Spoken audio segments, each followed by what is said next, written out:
us today. This press conference is being organized by the Global Forest Coalition and the Home Alliance, which is a civil society network fighting strongly in civil society and policy processes against geoengineering projects and all its colonial dimensions and impacts, as well as techno-fixes. We are here today because geoengineering, the large-scale, risky scheme to manipulate the earth, oceans, lands, ecosystem and territories, atmosphere, is being used to divert attention away from addressing the root causes of climate change and biodiversity destruction. Bioenergy carbon capture and storage technologies, BECCS technologies, are amongst the most problematic carbon removal geoengineering. Today we have very strong experts who have been working for decades, for years, to show us the colonial dimensions of geoengineering projects. We have Sarah Shaw from Friends of the Earth International. We also have Alejandro James from the Alliance of Non-Governmental Radical Youth. And we also have Adrienne Akaluk-Blatchford from the Indigenous Environmental Network. Thank you. Good morning, everyone. So my name is Sarah Shaw. I'm with Friends of the Earth International, the world's largest grassroots global environmental organisation, and a member of the Hands Off Mother Earth campaign against geoengineering. As COP30 begins today, we are already seeing a slew of false solutions, dangerous distractions being pushed as solutions inside and outside the COP venue. And the gateway false solution is carbon markets. Because while carbon markets are deeply harmful and a false solution in their own right, they're also a gateway into all sorts of other dangerous distractions. Now this year, you may not see on the COP agenda really big items on carbon markets, because lots of big decisions already got tied up in negotiations last year. The overarching rules for Articles 6.2 and 6.4 are largely in place, but many technical and methodological details remain, and the agenda around Article 6 is going to increasingly move from rule setting into implementation and showcasing. It's a real dash to get carbon markets out on the ground. But don't be deceived by the absence and the sort of lack of reference to them in formal agendas, because really they are absolutely core to the approach of developed countries here. They fail to take mitigation action. They fail to provide adequate climate finance. And then carbon markets are used as a fig leaf. They allege it both meets the obligations to cut emissions and somehow is part of climate finance, which it isn't. And then they create this double whammy where carbon markets are also opening the door to dangerous geoengineering and to other harms. We also see many of the NDCs that have been put forward by countries are full of carbon offsets. They're full of other false solutions. And this year we have a whole pavilion at COP30 devoted to carbon dioxide removal technologies, another smokescreen for dangerous distractions like geoengineering. And outside of the formal negotiations, the Brazilian Ministry of Finance announced a proposal to establish a new open coalition for carbon market integration, which aims to link existing global carbon credit trading systems to boost the sector. And this, again, it sends a positive signal to accelerate the establishment of markets. We're already seeing them rolling out on the ground and the harms that they cause. Now, we know that as well as not reducing emissions, as well as harming communities, as well as letting big polluters off the hook, carbon markets are an open door to geoengineering, which is the subject of our press conference this morning. We've already heard it's about risky, deliberate, large-scale technological schemes to manipulate Earth systems to temporarily mask the effects of climate change. And these experiments, these dangerous, these unproven experiments, are increasingly entering mainstream discourse and UN spaces. But the reality is these climate scams are being pushed by powerful actors with vested interests under the guise of climate action. And they are a dangerous distraction. They're a huge risk to ecosystems, to biodiversity, and to climate systems. So we must fight carbon markets. Even though they seem to be an established fact, we still must fight them because they don't work. They're a gateway to geoengineering. We mustn't simply accept that these things are agreed, that we've lost the fight. We must continue to fight. And I think just to finally emphasize, we have a global moratorium on geoengineering under the Convention on Biodiversity. We have the London Convention, London Protocol, prohibition that protects our marine ecosystems. These practices are already outlawed. They should not be advancing. We should be respecting those moratorium. We also have a solar geoengineering non-use agreement, which is backed by 500 academics and 2,000 civil society organizations and networks, calling for a ban on solar radiation manipulation. We cannot go down this road. So geoengineering has no place in genuine climate action. We must not let the UNFCCC and COP30 turn into a playground for corporate greenwashing instead of a space for real climate solutions. Thank you.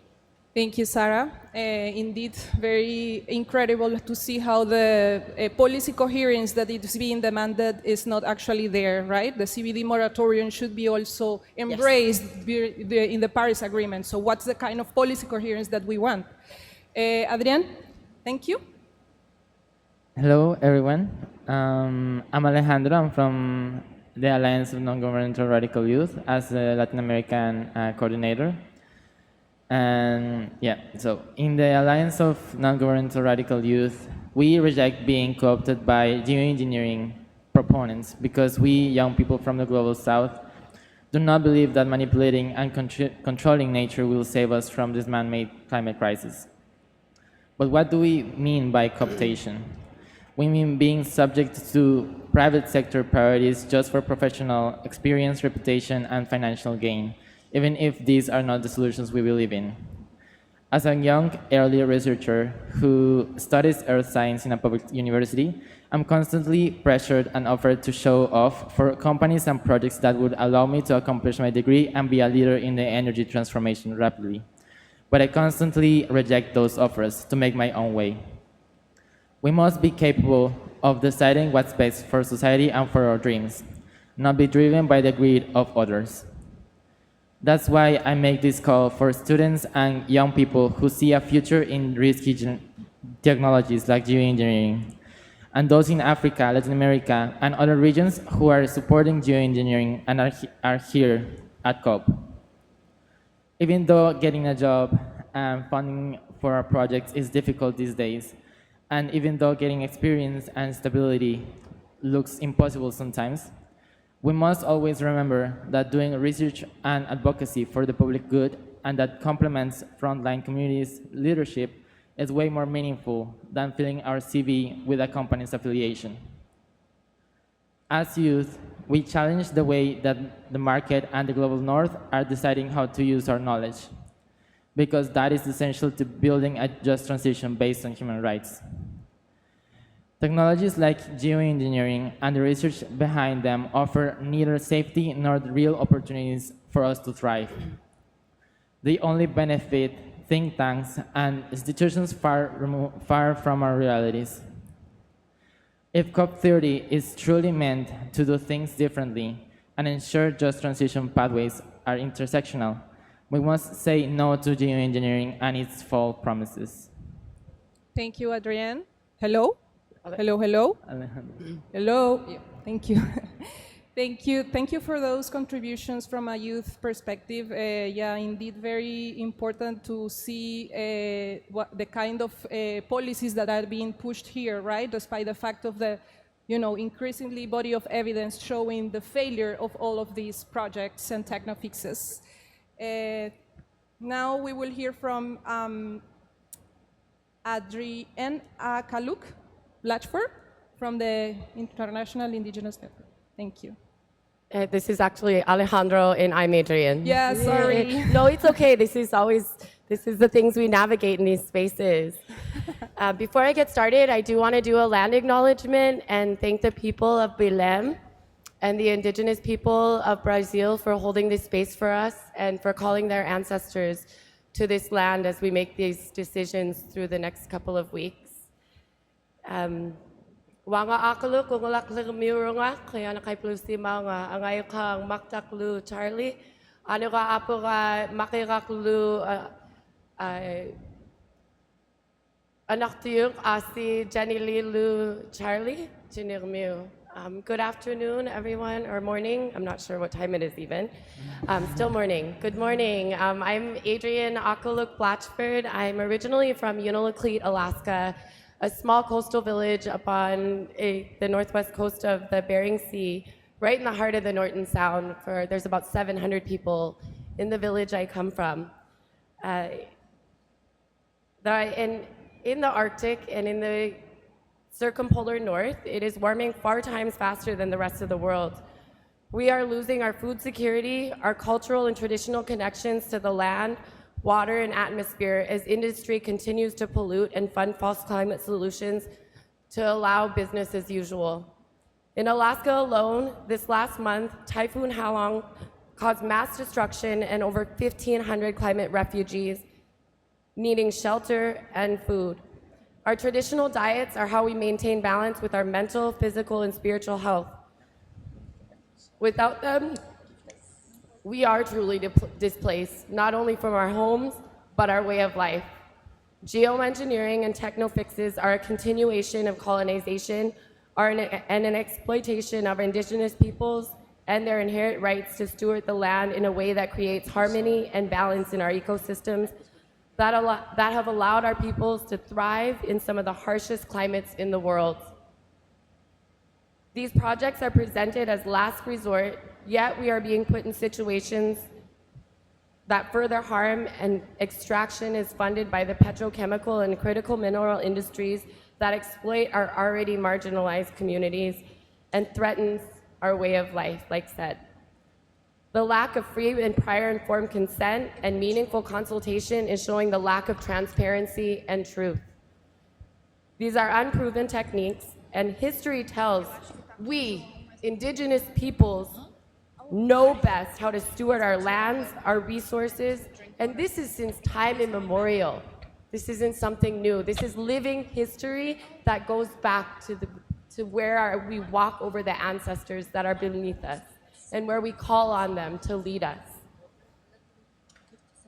We must move towards an Indigenous-led just transition, to start at home and go back to the local stewardship, to put those decisions in the hands of those who love and defend the front lines of their homelands. It is imperative the UN upholds the moratorium on geoengineering and appoints Indigenous knowledge holders in the forefront to embrace real climate solutions. At the end of the day, ask yourself, what side of history will your story be told?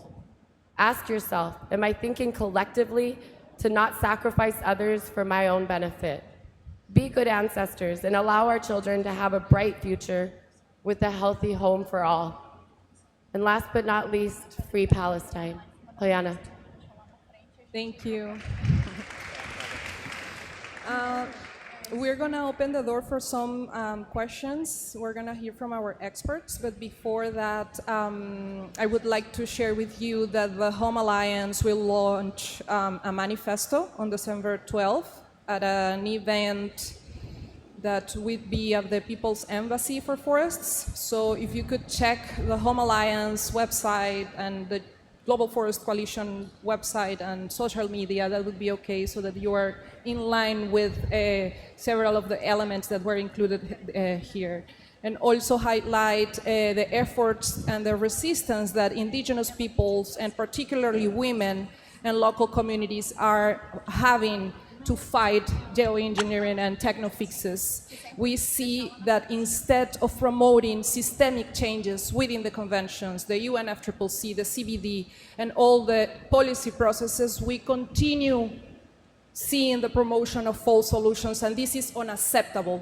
Somebody here needs to tell this, and it is important that we join forces to keep fighting for systemic changes, for real solutions, for respect of rights of Indigenous peoples and local communities, for respect of traditional knowledge that is already there.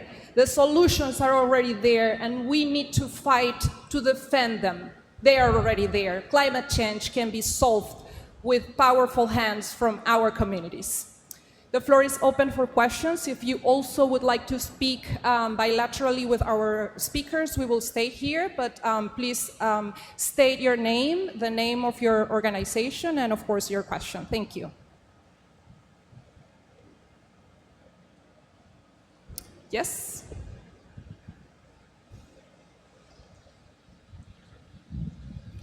Hi, good morning. My name is Janaina Uemura. I'm from the Amazon Assembly. I would like to know exactly, thank you so much, Valentina, for pointing that out, because this was exactly my question. I was wondering if you could please expand and highlight the ways in which we can talk about real solutions and bring indigenous peoples, women, communities, the traditional communities to the discussion of geoengineering and why it has to be stopped. Thank you so much for being here today. So, when we talk about an indigenous-led just transition, we talk about putting these people at the forefront of these climate solutions because our stewardship has proven to leave little to no carbon footprint with being able to manage our resources in a way that allows these ecosystems to continue to live and thrive in a way that they always have. And so divestment from extractivism is one of the first things that we need to do, is take a step back from that and reevaluate how we are in this world and what our relationship, and create a relationship and bond those relationships with each other and think collectively. Start at home, right? We need to be able to have local goods, local resources, and we need to be able to produce these in a way that is equitable for all of our communities, that we're inclusive for our elders, for our less abled folks, for our houseless folks, for other, think outside of just what is in the room now and move away from this capitalism that we've been so dependent on, this 9-to-5 wheel that just keeps us going and distracts us from what is really we need to be doing at the end of the day. And that starts at home, right? The local communities, the indigenous peoples within these marginalized communities are still protecting 85% of the world's biodiversity, and we only make up 10% of the world. And then we're asked these climate solutions. They're there, they're on the ground, we're living them. And so reach out to indigenous peoples and include them in these conversations. Bring them to this table, create seats for them. We have rights as indigenous people, inherent rights to these lands, because that is where we have always existed and had a symbiotic relationship with what provides. I hope that helps with some of that. Thank you. Any other questions?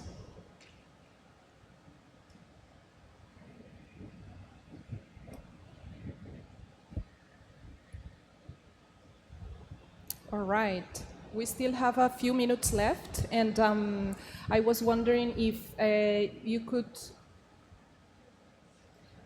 share a little bit of who is behind this promotion of geoengineering and techno-fixes within the UNFCCC. Is that possible to go a little bit in terms of the industry, the actors, and also how does this contrast with the CBD moratorium? Is it really a possibility to increase those protections so that it doesn't really come into any sort of decision? Maybe just to say a couple of additional things to what I said in terms of youth cooptation. There are indeed a lot of events that invite young people to speak on geoengineering, and we also see especially young Africans who are being supporting this kind of projects because of certain companies that I won't specifically mention, but I think the importance here is to really understand how the dynamics, the power dynamics, usually work also inside the UNFCCC, like how, for instance, the pavilions organize or invite young people to speak, but these young people haven't really decided to speak on their own, and they are just sharing the priorities of the company. So I don't know if you want to add. I can add to that. So we're seeing across the board in all the UN spaces an increase of investors, carbon market brokers, industry, extractive industry, whether it be for critical minerals, oil and gas. And these false solutions are not only funded, but are promoted by them and the parties that are invested in them as well. And so you could see the disparity as you walk through the pavilion, right? Some of these spaces that are shining and bright and have several representatives that are standing there with mini models of these or false techno fixes and promoting them throughout and presenting it as greenwashed, right? They're really good at greenwashing these ideas of how we're going to the words climate mitigation. I mean, I don't like to promote the words that they're using because it also, again, is false climate solutions, techno fixes that put a veil over what is actually happening in the world and how we best know how to navigate it when we take a step back from capitalism and the way that we don't need monetary gain. Nobody's going to be able to take billions of dollars with us to the other side, and those billions of dollars aren't going to save our water, our land, or our atmosphere when it comes to survival. And not just surviving, but thriving. We need to be able to thrive in this world and have that relationship with our ecosystems, with our local land, and with our brothers and sisters that the wind carries, that the water carries, that the land provides for us. And so we see this need right now to even observe and be open to what is happening and what language are they using and how are they presenting this? Is it for capital growth and gain, or is it for health and well-being? Sarah, would you like to add? Yeah, I think what's very fascinating is my mic on? Maybe I'm not hearing you. No. Yes, on now. Okay, Great. Yeah, I think what is very fascinating about the whole world of geoengineering is about how it really does attract the tech bros, the disaster capitalists, these kind of venture, this whole sort of ecosystem of people who are pushing, corporations who are sort of pushing for this particular option as a climate solution, when it's you know, this is like it's kind of pushing it and saying, you know, we have no other options, everything else has failed, but look, here's this shiny techno fix over here that's going to fix it. And it could not be further from the real solutions, from the people's solutions, from the kind of solutions that are going to come up at the People's Summit, which is happening this week as well. You know, so many people on the ground, in the indigenous knowledge, the local knowledge. That is where the real solutions are going to come from. And we know these solutions exist, and we know what we needed to have done to solve the climate crisis. We know that we needed to cut emissions. We needed climate finance to flow, to fund the right kind of climate finance, to fund a just transition in the global south, to fund adaptation, to fund loss and damage. We know what we need to do, and yet we're chasing with the money is being thrown at these absolutely crazy schemes that are going to cause even more damage. It's really, really shocking, and we must fight it. Yeah, it's really shocking. Yeah.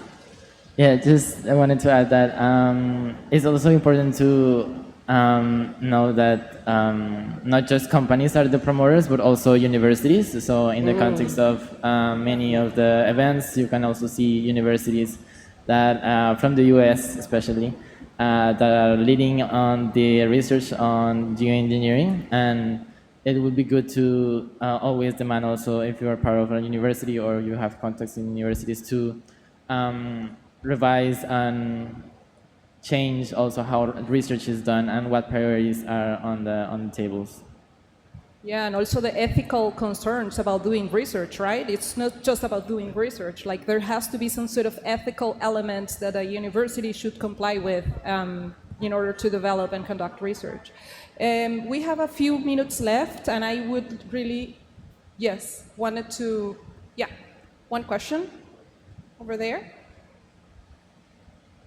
Hi, okay. My question is, right now we have geoengineering, and right now there's more talk of like marine geoengineering, and I know the Pacific Islanders are kind of leading that. So I come from the Caribbean, other regions. So how do we get more regions understanding so we could advocate better? Because you talked about it a little bit where with youth from Africa kind of getting appropriated to push this, the same kind of thing will happen in the Caribbean. So is it getting more people studying it so they could say, I don't want this? Or how do we counter that advocacy or make sure we're on the right side? Because right now, technically, we don't even have a stance because we don't even know where to stand. So do we start studying it to say we don't want it, or do we just, yeah, that's my question.